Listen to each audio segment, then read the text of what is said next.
Jai Radha Madhava Kunja Bihari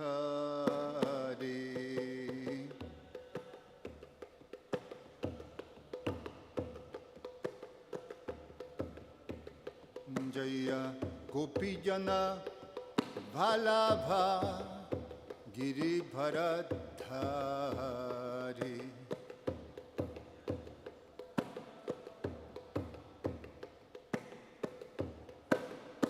Yashodanandana Braja Janaranjana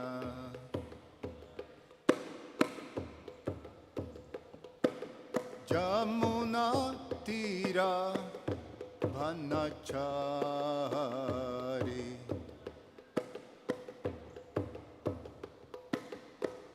Jaya Radha Madhava Kunja Bihari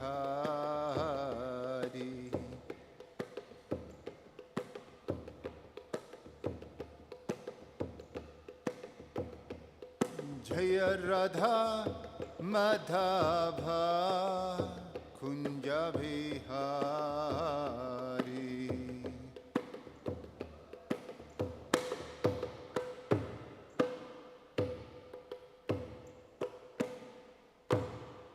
Jayam Vishnupad Paramhansa Parivrajagacharya Ashtotarashata Srimad His Divine Grace A.C. Bhaktivedanta Swami Srila Prabhupada Ki Adanta Koti Vaishnava Vrinda Ki ISKCON Founder Acharya Srila Prabhupada Ki Granthara Srimad Bhagavatam Ki Nitai Gaura Premanandi. Oh glories to the assembled devotees, oh glories to the assembled devotees, oh glories to the assembled devotees, oh glories to Shishiguru and Shiguranga. Krishnarchana. In the mixer, the last fader all the way to the right. Bring it down a little bit. No, the fader, yes. Hare Krishna, a little up. Hare Krishna, Krishna Krishna, okay. Thank you. Om Namo Bhagavate Vasudevaya. Om Namo Bhagavate Vasudevaya. Om Namo Bhagavate Vasudevaya. We're reading from Srimad Bhagavatam, Canto 11, General History. Chapter 2, Maharaj Nimi meets the 9 Yogendras. Text number 35. Yan asthaya naro rajam na pramadhyeta karhichit dhavanimilya bhanetre nashkalen na patet iha Yam asthaya naro rajam na pramadhyeta karhichit dhavanimilya bhanetre nashkalen na patet iha Yam asthaya naro rajam na pramadhyeta karhichit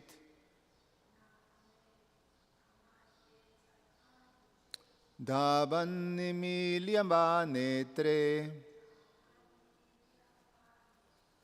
nashkalen na patet iha. Please chant.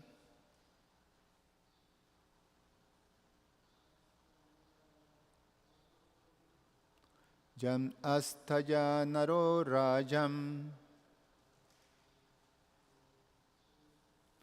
na pramadyeta karhichit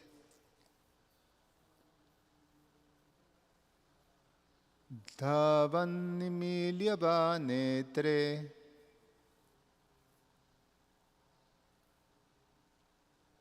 Nashkalena patet iha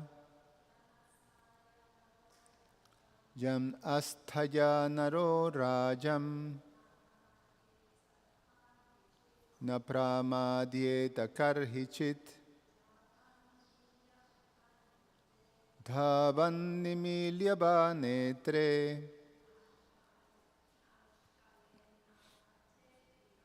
Nashkalena patet iha Yam, which means asthaya, accepting, naraha, a man, rajam, O king, napramadyeta, is not bewildered, karhichit, ever, dhavam, running, nimilya, closing, va, or, netre, his eyes, nashkalet, will not trip, napatet, will not fall, iha, on this path.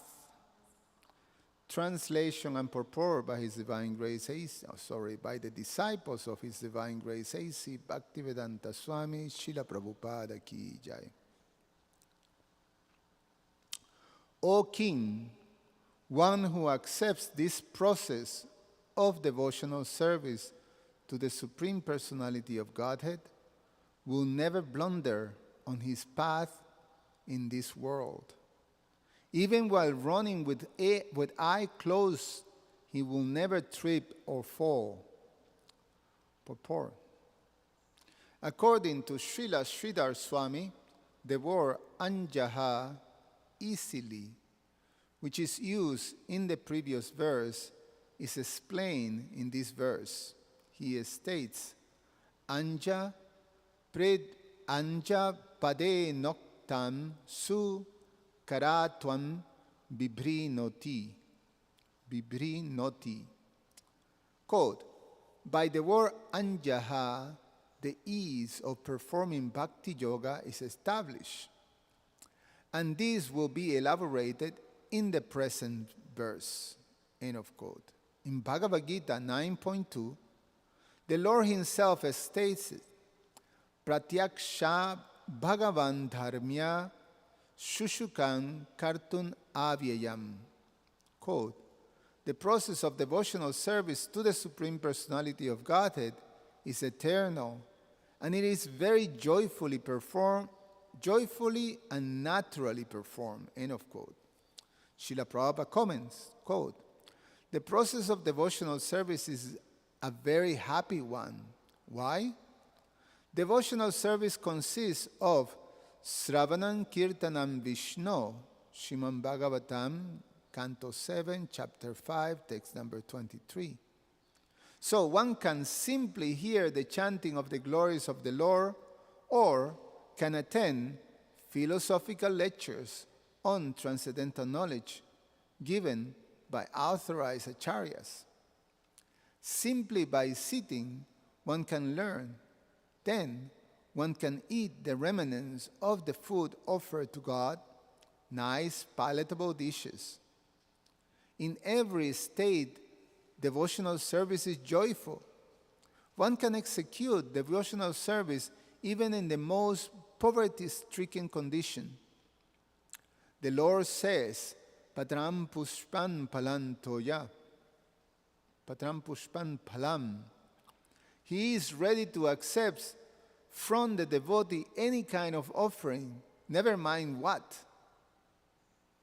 Even a leaf, a flower, a bit of fruit, or a little water, which are all available in every part of the world, can be offered by any person regardless of social position, and will be accepted if offered with love.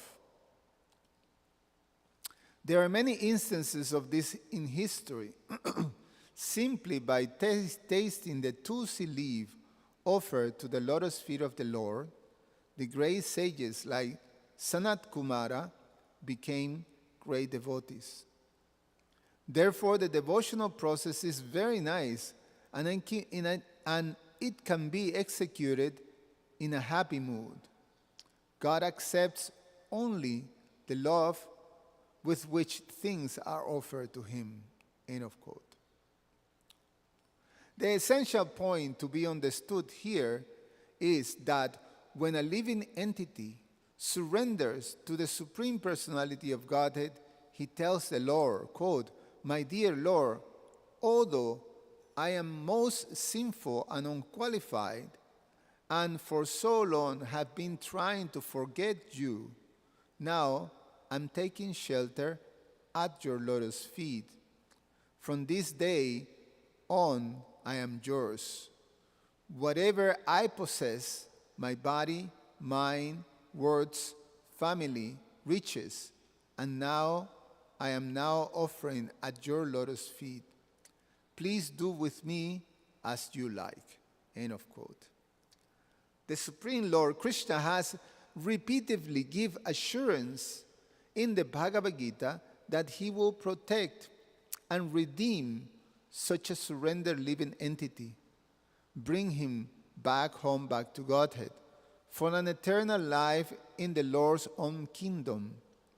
Thus, the qualification of surrendering to the Lord is so great and spiritually potent that even if a surrendered soul is deficient in other aspects of pious life, his elevated status is protected by the Lord Himself. In other processes, however, such as yoga, because one depends upon his own determination and intelligence and does not actually seek shelter of the Lord, one is subject to fall at any moment, being protected only by one's own flimsy, limited potency. Therefore, as stated in the Srimad Bhagavatam, Canto 10, Chapter 2, text number 32, Aruhyo krichena param padam tata patanti adho nadrita yusmat angrayaha. If one give up the shelter of the lotus feet of the Supreme Lord and instead tries to advance in yoga process by one's own determination, or if one tries to make the progress in knowledge by one's own speculative power, surely one will eventually fall again to a mediocre material platform, having no protection other than one's own fallible strength. Therefore, the Vaishnavacharyas in the commentaries on this verse have illustrated in various ways the vast superiority of bhakti yoga or pure devotional service. In this connection, Sridhar Swami states, "Nimilya netre dhavan api iha eshu bhagavata dharmeshu nash kalet nimilanam namagyanam jatahu Shuti smriti ube netre vipranam parikirtite ekena bilaha kano dvabhyam anda pakirtita iti." Quote, "Even if running with both eyes closed, a devotee on the path of Bhagavad Dharma will not stumble. Closing one's eyes refers to being in ignorance as a standard Vedic literatures. As it is said, the Shruti and Smriti scriptures are the two eyes of the Brahmanas. Lacking one of them, a Brahmana is half blind, and deprived of both, he is considered completely blind. In Bhagavad Gita, 10, chapter 10, text 10 and 11, the Lord has clearly stated that even if a devotee is lacking in Vedic knowledge or ignorant of Vaishnava literature, the Lord personally enlightens him from within his heart if the devotee is actually engaged in loving service to the Lord. In this connection, Srila Prabhupada states, quote, when Lord Chaitanya was in Benares promulgating the chanting of Hare Krishna, Krishna Krishna, Hare Hare, Hare Rama, Rama Rama, Hare Hare, thousands of people were following him. Prakashananda, a very influential and learned scholar in Benares at that time, derided Lord Chaitanya for being a sentimentalist. Sometimes philosophers criticize the devotee because they think that most of the devotees are in darkness of ignorance and are philosophically naive sentimentalists. Actually, that is not the fact. There are very, very learned scholars who have put forward the philosophy of devotion. But even if a devotee does not take advantage of the literatures and or of his spiritual master, if he is sincere in his devotional service, he is helped by Krishna himself within his heart. So the sincere devotee engaged in Krishna consciousness cannot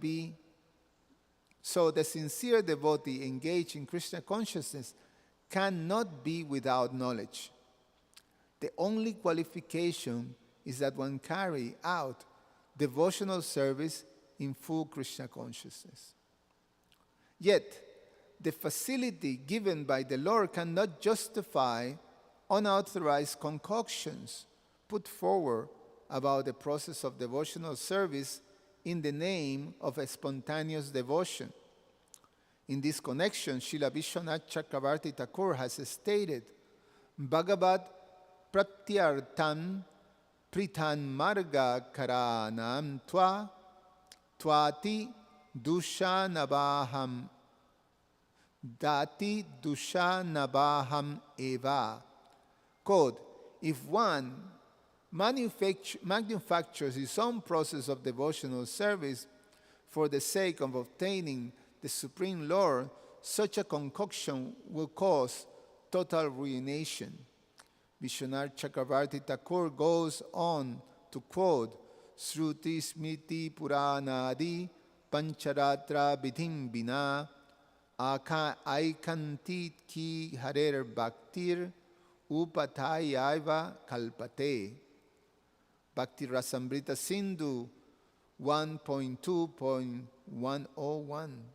Quote, if one's so-called unalloyed devotion to Lord Hari does not take into account the regulations of the Shruti, Smriti, Puranas, and Pancharatra, it is nothing more than a disturbance to society. End of quote. In other words, even if one is not learned in the Vedic literatures, if one is engaged in the loving service of the Lord, he is to be accepted as a pure devotee. Nonetheless, such loving devotion cannot in any way contradict the injunctions of the revealed scriptures. Such groups as Prakrita Sahajas ignore the standard regulations of Vaishnava Dharma and engage in illicit, degraded activities, dressing as Radha and Krishna in the name of a spontaneous devotion. They claim that because such a spontaneous devotion is revealed by the Lord Himself, they need not refer to standard scriptures. Similarly, all over the world, there are pseudo-religionists who manufacture their own process and claim that they are receiving knowledge from the Lord Himself within their hearts. Therefore, it is very important to understand, as stated here, that a spontaneous revelation by the Lord within the heart is meant not to alter the process of devotional service to the Lord, but to give a supplementary facility to a sincere devotee who is ignorant of revealed scriptures.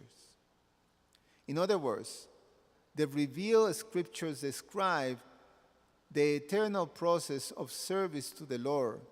Since the Lord is eternal and the living entity is eternal, the process of their loving relationship is also eternal. The Lord never changes his essential nature, nor does the living entity. Therefore, there is no need to change the essential process of loving service to the Lord. A special revelation by the Lord is meant to give a scriptural knowledge by another means, and not to contradict scriptural knowledge. On the other hand, Srila Vishwanath Chakravarti Thakur has stated that if a devotee is executing all the basic principles of bhakti yoga and advancing in devotional service, such a Vaishnava should not be criticized for neglecting the secondary procedures. For example, His Divine Grace A.C. Bhaktivedanta Swami Prabhupada established hundreds of spiritual communities in the Western countries for practicing Krishna consciousness. The devotees in these communities give up all illicit sex, gambling, intoxication, and meat eating, and constantly engage in service to Krishna. Such followers of Srila Prabhupada are able to make wonderful spiritual advancement and convert many thousands of people to the process of devotional service. In fact, all the faithful members of ISKCON who follow the standard regulation remain free from material contamination and make visible progress in going back home, back to Godhead. Such members of ISKCON cannot possibly execute all the details of the Varnashram Dharma system. In fact, many Western devotees can barely pronounce Sanskrit words and are not very expert in performing elaborated sacrifices based on chanting of mantras and offering of oblations. But because they are executing all the essential principles of bhakti by giving up material sense gratification and constantly engaging in loving service to Krishna, their position is guaranteed both in this life and in the next.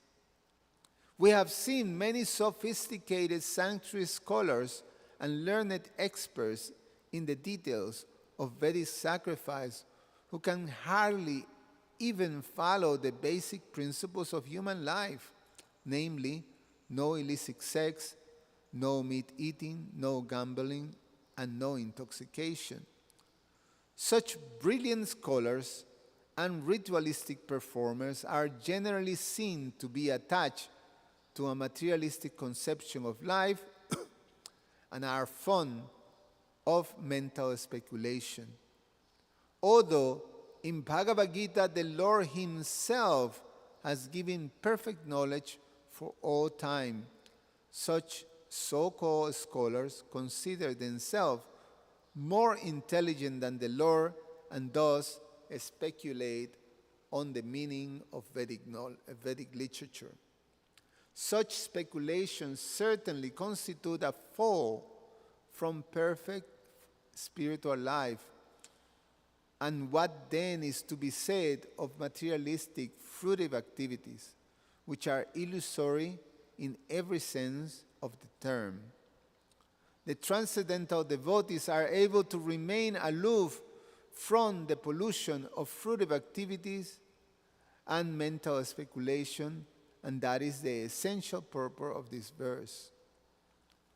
Srila Vishwanath Chakravarti Thakur has warned that the words Jan Astaya indicate that the exalted status of a Vaishnava can never be accorded to one who is not following the basic principles of Bhakti Yoga, nor it can apply to one who is sometimes serving Krishna and sometimes serving the illusory energy, Maya, by mental speculation of fruitive activities. Srila Bhaktisiddhanta Saraswati has concluded, quote, in all dharmas other than Bhagavad Dharma, one must consider the conditioned soul's qualification. But a soul surrendered to the Lord is never confounded by error, even if unqualified in all respects.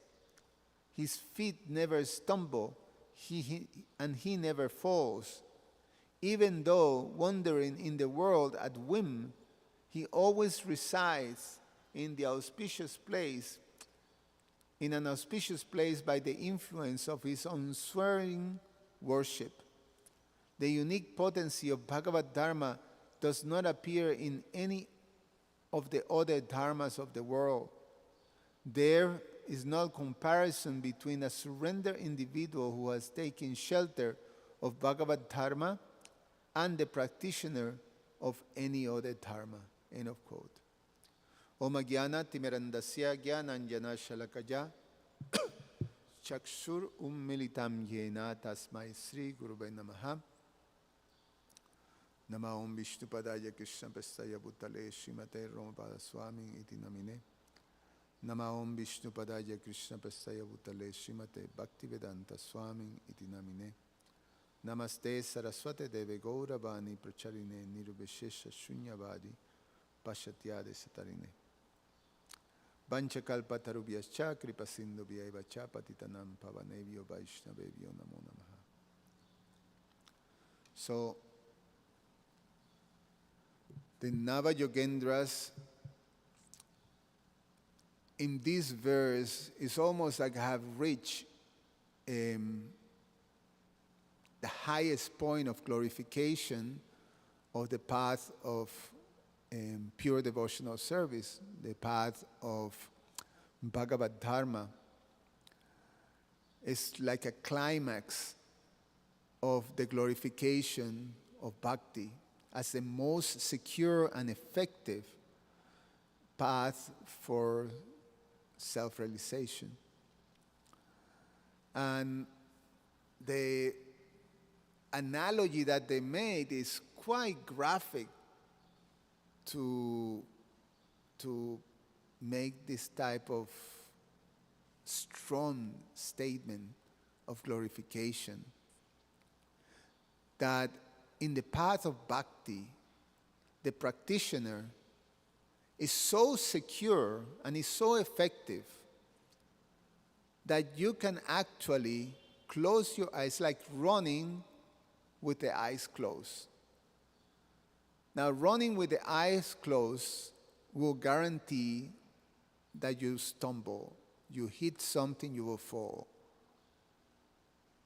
But this path is so secure that even with the eyes closed, you can be assured that you will never fall or stumble or hit something. So that's quite an extraordinary statement. And, and these great authorities, saintly personalities, the Nava-yogendras that are making this statement.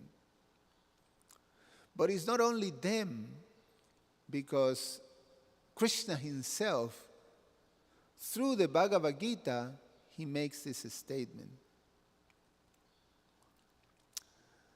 In the beginning instructions of Krishna to Arjuna in the Bhagavad Gita, right in the second chapter, after establishing to Arjuna a basic concept that he called in the Bhakti Shastra, you study that part as the Atma Tattva part of the Bhagavad Gita. So from text number 11 to text number 20-something, I can't remember, the session, Krishna explains to Arjuna, you're not the body, you're spirit soul, just to establish that fact. But then he goes on in text number 39, text number 38, around that region. He tells Arjuna, now listen carefully, I think 39. Listen carefully, that I'm going to tell you about this path,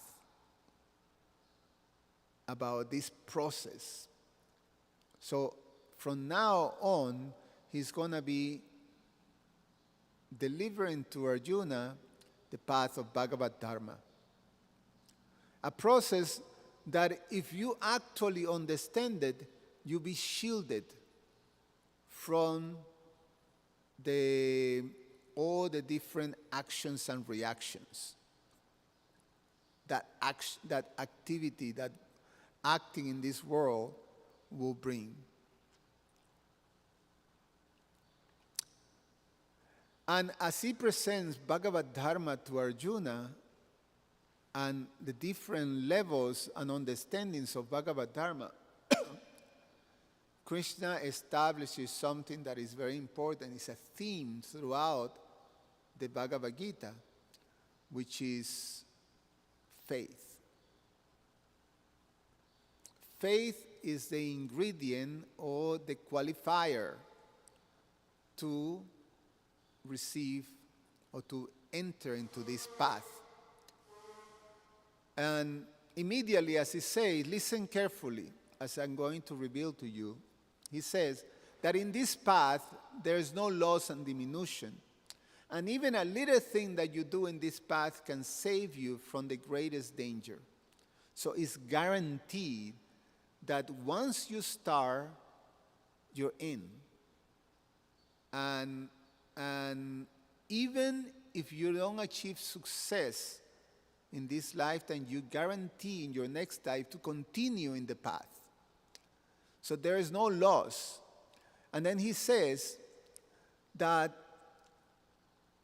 to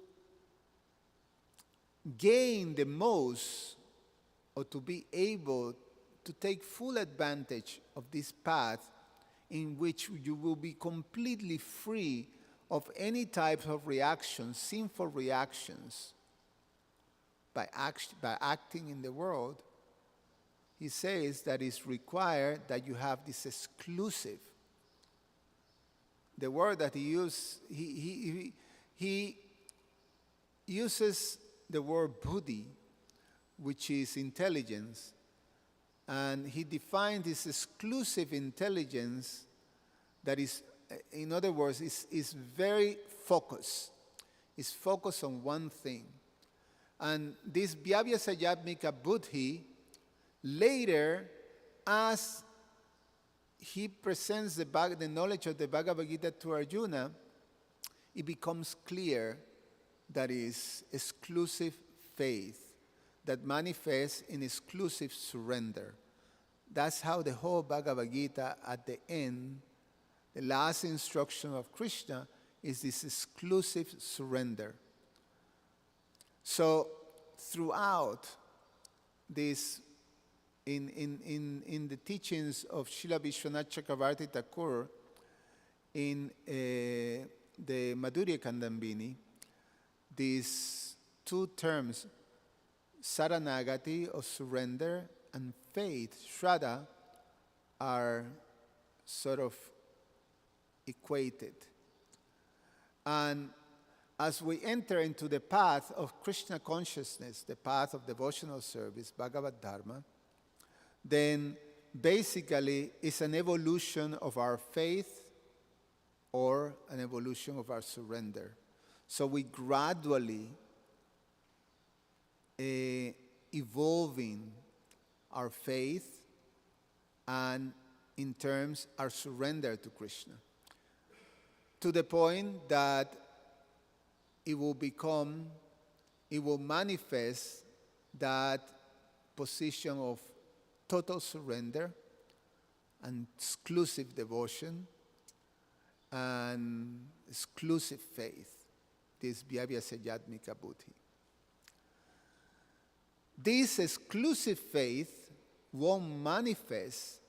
Krishna explains to Arjuna that this won't, in the second chapter, this won't manifest as long as we have these two things: the desire to enjoy and the desire to control. The two terms is, what is it?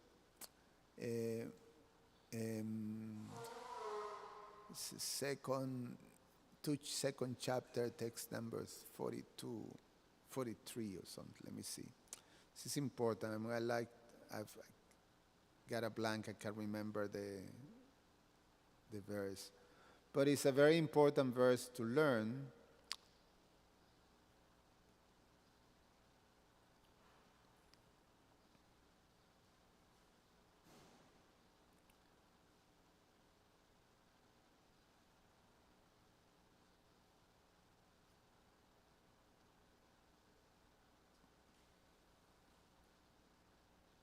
Here we go. Yeah, Bhoga Ishwarya Prashaktanam. Bhoga and Aishwarya. Bhoga and Aishwarya. So, when these things are present, Krishna says, in the mind of those who are too attached to sense enjoyment and material opulence, and who are bewildered by such things, the resolute determination for devotional service to a Supreme Lord does not take place. So,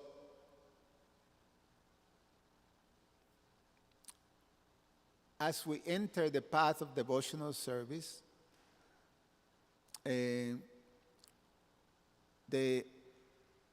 Bhagavad Dharma philosophy explains that in the beginning, the devotee, the beginning stage or the neophyte stage, the Kanishta Adhikari stage, the devotee have very little faith or weak faith and not a great deal of understanding of transcendental knowledge. So it's very deficient, the faith. And in that stage, one can fall down. So what the Navayogendras are referring here are not that stage, because in that stage, we can fall down. Why we can fall down? Because faith is not very strong. What is Srila Vishwanath Chakravarti Thakur explained, that our faith in that stage is anishta. Anishta bhakti. It goes into fluctuations, upside downs. So it's not steady, it's unsteady. So in that position, we can fall down. We can fall down if we're not careful. Then the next stage, faith is strong, but there is not full command of transcendental knowledge. But faith is strong. In that position, the devotee is more secure. And the devotee is constantly being nourished and enlightened by the Lord from within the heart. Because faith is strong, steady. Faith steady is called nishta. That position, nishta, is where actually devotional service begins. Or, the actual consistent practice. Before, we're purifying ourselves to the point of getting to that standard, the steady position. And then, the top position, the Uttama Adhikari position, is the faith is strong and transcendental knowledge is perfect. So those two things are there. And in that position, There's never fall. In the previous positions, there is a possibility of falling down, but even in that fall down, the Lord protects. And then you have cases of great personalities, such as Bharat Maharaj is the classic example. He fell down from the position of Baba. And, but still, he was fully protected by the Lord. So, faith. Faith is the important ingredient. So, if we analyze the word by word, as per our acharyas, they describe like this.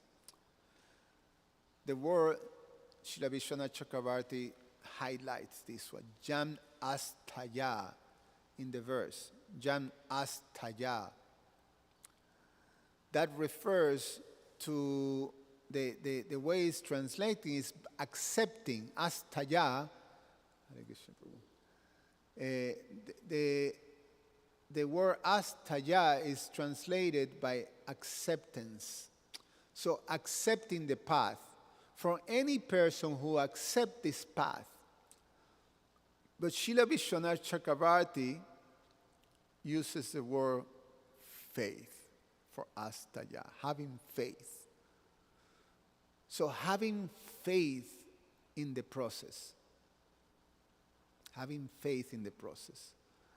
And he also analyzed the word na Pramadyeta karhichit, which translates that is never bewildered.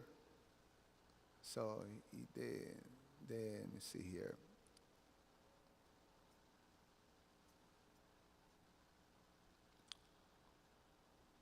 One who accepts this process of devotional service to the Supreme Personality of Godhead will never blunder on this path in this world, on his path in this world.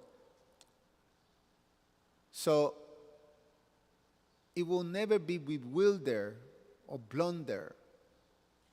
So, Srila Vishwanath Chakravarti analyzed this. Never bewildered, inattentive, or proud. Never bewildered, inattentive, or proud. So these are qualifiers. These are qualifiers that have to do with manifesting faith, which means actually accepting Krishna's process. Which brings us to the last instruction of Krishna, Sarva Dharman Parityaja, exclusive surrender, Ekeha Kurunandan, exclusive surrender. So one have to be like that, never bewildered, inattentive, or proud. So that in itself, in that position, even if you don't have full command, because this is another thing that is important to understand in this verse, when, and by the help of our Vaishnava acharyas, we're able to fully understand the meaning, because you can take it for granted, oh, I accept, then I'm secure. I have even, I don't have to do anything else because it's secure. It's so secure that even if I have my eyes closed, I'm going to go to the final destination. And this is, it could degrade, if we don't have the proper understanding, then it could be something like sometimes some religious teachings tell us. Like, say, Christians sometimes say it like this: you accept Lord Jesus, and then you have to do anything else. He have already paid the price for you, so you don't have to do anything. It's all mercy. There's no need for work. There's no need for the activities of devotion. You can continue your sinful life. You just have to make sure that you confess and make sure that you accept that he dies for whatever sins that you have committed and will be committed. He already, he took that responsibility. So you have no responsibility. So in one sense, is a very poor understanding without the benefit of the Vaishnava Acharyas to explain the meaning of that, the meaning of the actual spiritual master burning your sinful reactions and giving you the path to be free from own sinful reactions. This path of Bhagavad Dharma. So, the proper understanding is that for those who are situated in this exclusive faith, then the Lord will take care. The Lord will take care in all circumstances. Bhagavad Gita famous verse, Ananyas chintayanto mam. Bhagavad Gita chapter 9:22. Yoga shema bahamyaham. That I will take care of the devotees. Whatever they lack, whatever they don't have, whatever they need, whatever they lack, I will provide. And whatever they have, I will protect. Provided you are in that position of exclusive faith. He explains, for those devotees, and this is in the purport, for those devotees with faith, I will, even if they don't have full knowledge of the Shrutis and the Smritis and all the procedures and all these things, you can even read Sanskrit or pronounce, you don't have that scholarship. Krishna will provide transcendental knowledge from within the heart. And the devotee will be completely understanding of all transcendental knowledge.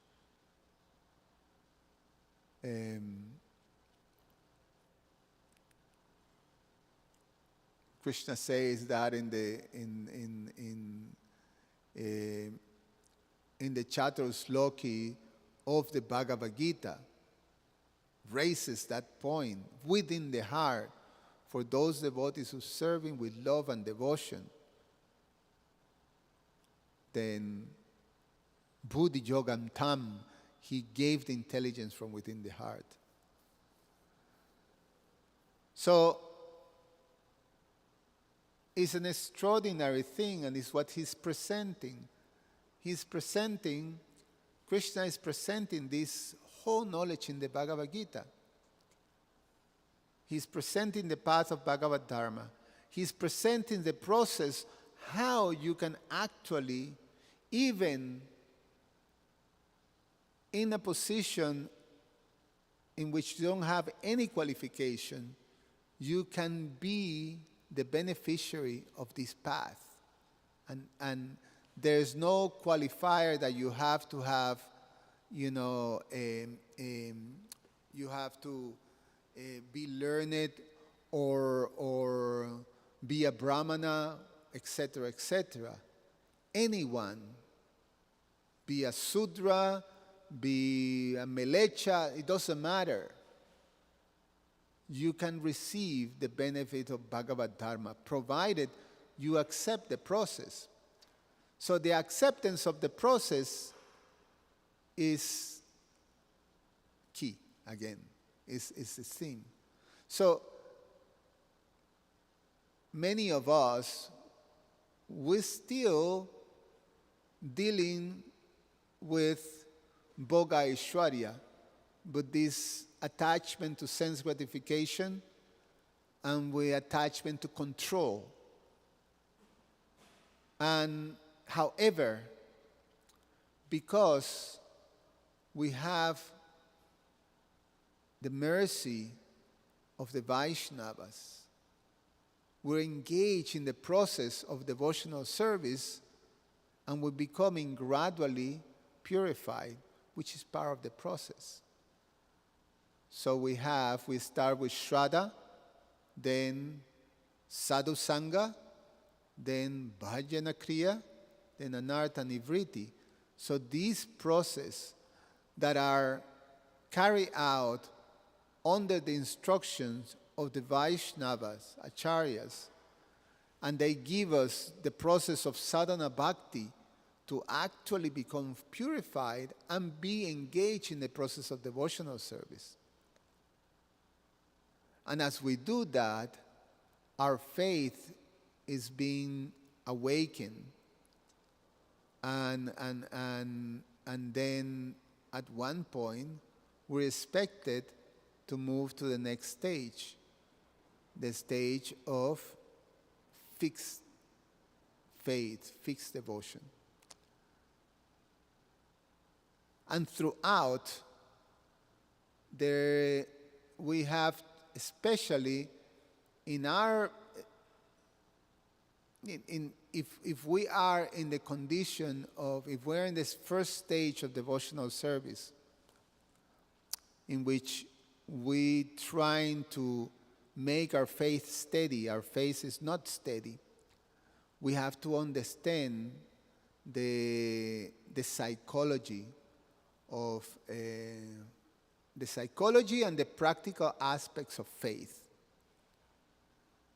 And it's a very important thing, and this is something that some of our Vaishnava Acharyas, they have touched on that point, and is quite wonderful too. In the comments of some of the verses, there's one verse in the Bhagavad Gita, when Krishna presents, he also glorifies the path of devotional service and the knowledge of devotional service as the king. We heard yesterday, the king of knowledge and the king of all secrets. And he described this as the perfection of religion, because it can be actually experienced, it can be perceived, and it's experiential. And it's joyfully performed. So in all stages, if we are properly situated, even in the stage of the first stage of Kanishta Adhikari, if we are properly situated under the shelter of a spiritual master, there's joy. There's joy even in that stage if we're properly guided and protected like that. So throughout there is joy. So the question, Srila Vishwanath Chakravarti put it like this: why people, if it's joyful, why people don't do it? Why people who are presented with devotional service reject it or don't take it? And the question Krishna immediately answers is lack of faith. He says, Ashradadana Purusha, Ashradadana Purusha Dharmasyasya Parantapa. He says, those who are not faithful in this devotional service cannot attain me, O conqueror of enemies. Therefore, they return to the path of birth and death in this material world. So, it's not just faith in the structure of the universe. It's faith on Krishna's path, on the path of devotional service. Krishna himself is telling, this is the supreme path. This is the path that is designed, that is tailored for conditioned souls in this material world. It's the only way to actually obtain Him, the path of bhakti. All the other path leads to bhakti. Jnana, after many thousands of births, will lead to bhakti. Vasudeva Sarvang Iti. That a jnani, after Bahunan Jammanante, after many thousands of births, he will come to the conclusion, Krishna is everything. And then surrenders to. Such person is very rare, Krishna says. But all paths will lead to bhakti. So, not accepting, not having faith, means that all the different paths of religions won't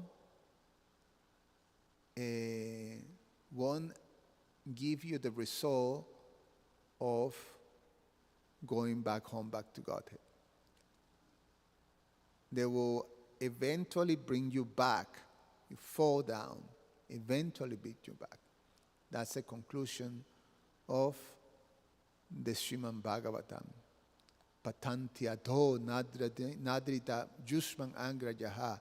Those who have rejected the lotus feet of the Lord will fall down.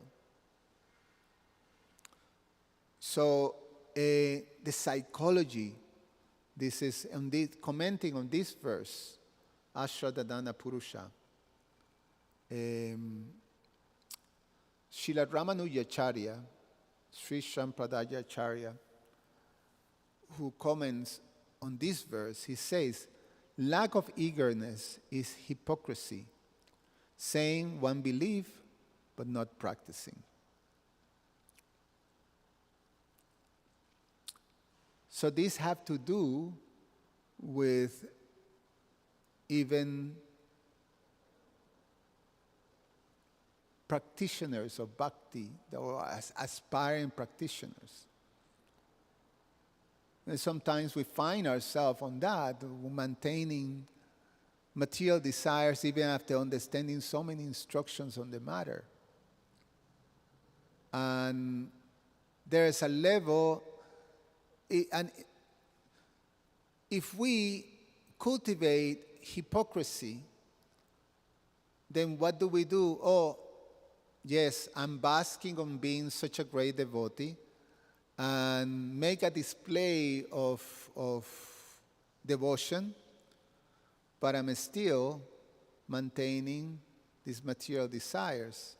So this is one of the things that we have to be very, very careful, not to create these displays of devotion, but actually be always very honest. Now, my situation is that have to be in this position. I'm not in a position of this exclusive devotion, but I'm in the position of aspiring to go to that point, and being very careful about not being hypocritical and also deceptive like that. So lack of eagerness is hypocrisy, saying one belief but not practicing. Keshava Kashmiri, one of the acharyas too, he says, lifetime of sins disturb perception. Devotion is repulsive to the impure mind. And Srila Prabhupada comments, faithless, even after hearing, may try devotion for material gain, then fall away. So Prabhupada explains that people in general, in the beginning, many of us come to Krishna consciousness with this motivation, artha jigyasa, artha ti, either for wealth or to alleviate ourselves of miseries or for inquisitiveness. And in general, sometimes when these things are achieved by devotional service, then you go, you don't stay. So we have to be very, very careful. One thing, and conclude with this.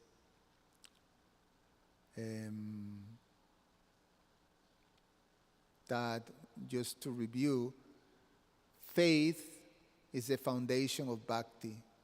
So we have to be very careful on cultivating faith.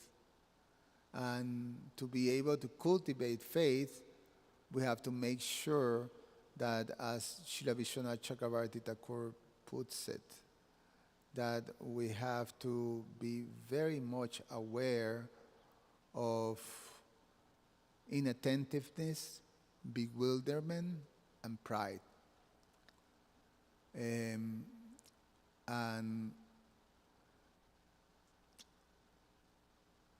there's this very, very, very wonderful thing, even imperfectly executed, bhakti with faith protects and elevates. This is something that has been established. So, faith again. And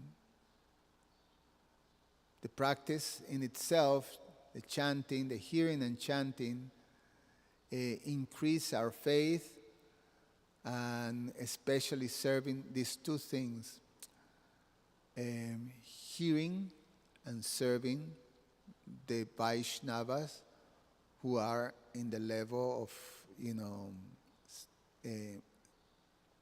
fixed faith.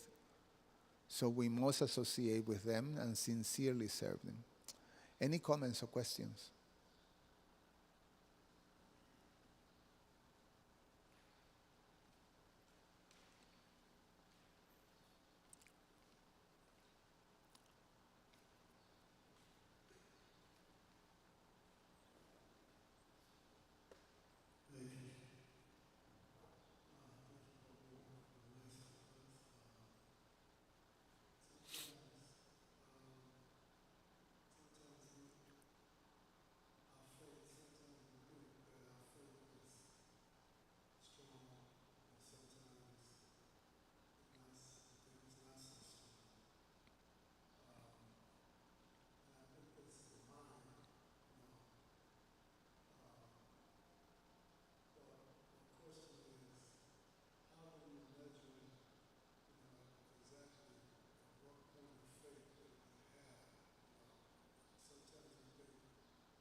Yeah, yeah.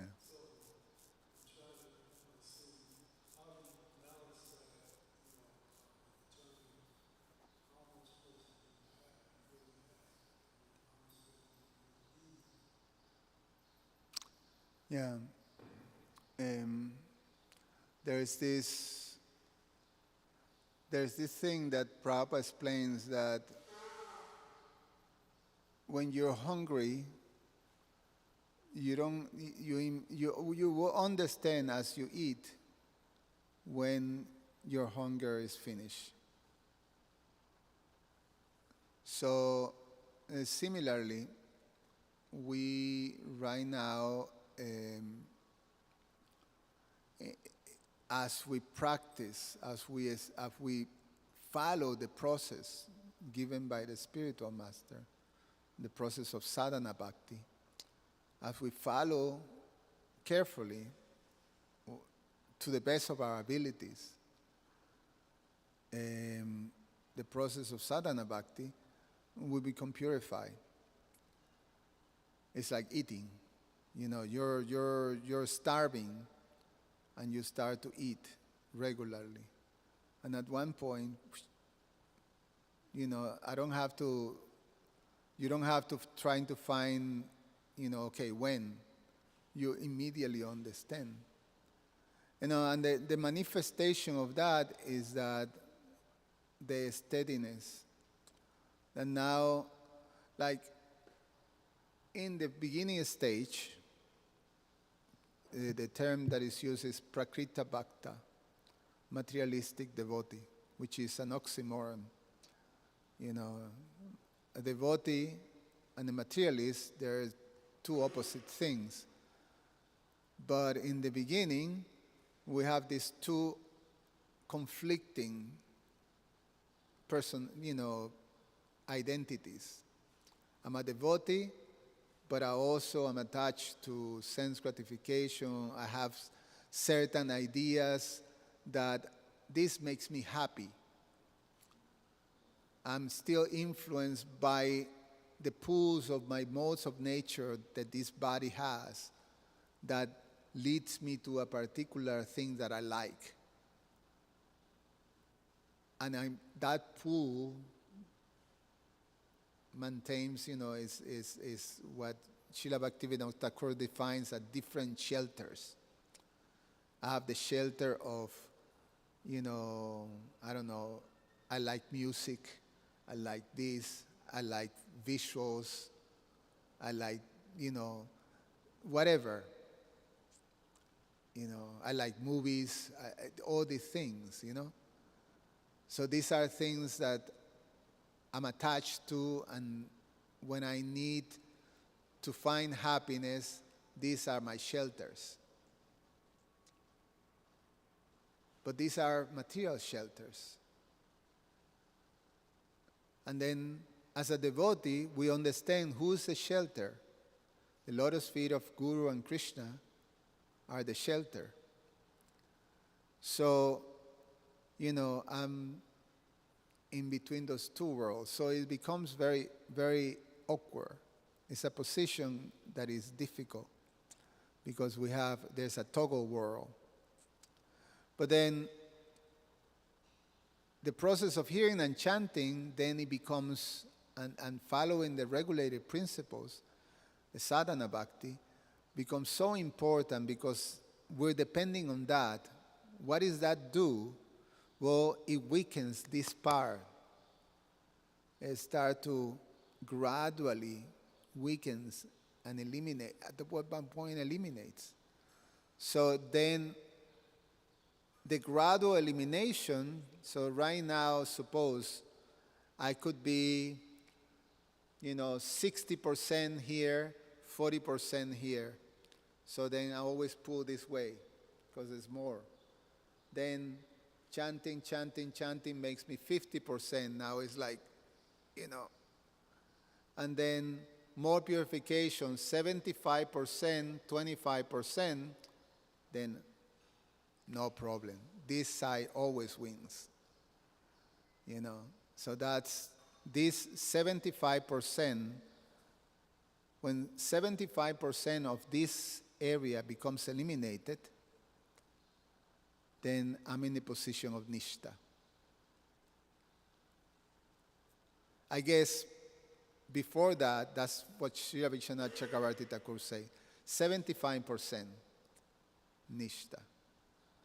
I imagine that, suppose this is 60% and this is 40%, but these guys are very muscular and strong, stout.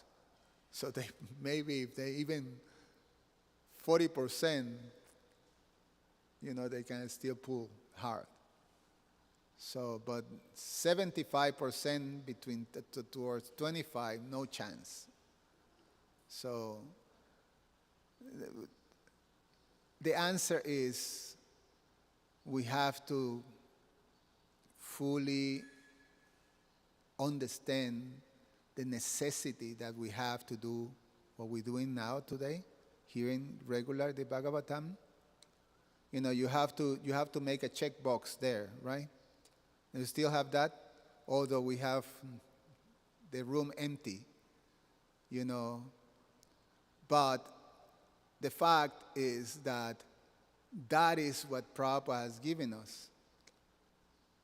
That's basically the advantage of living in the temple, that you have immediate that you have all these arrangements, facilities to fully engage in the process of hearing and chanting. So chanting your rounds, chanting Hare Krishna, worshiping the deities, the Bhagavatam, associating with devotees, being in a holy place. You have all the package, the full package. So, this is, we're depending on that. We're fully depending on that. Thank you. Grantara Srimad Bhagavatam ki jai.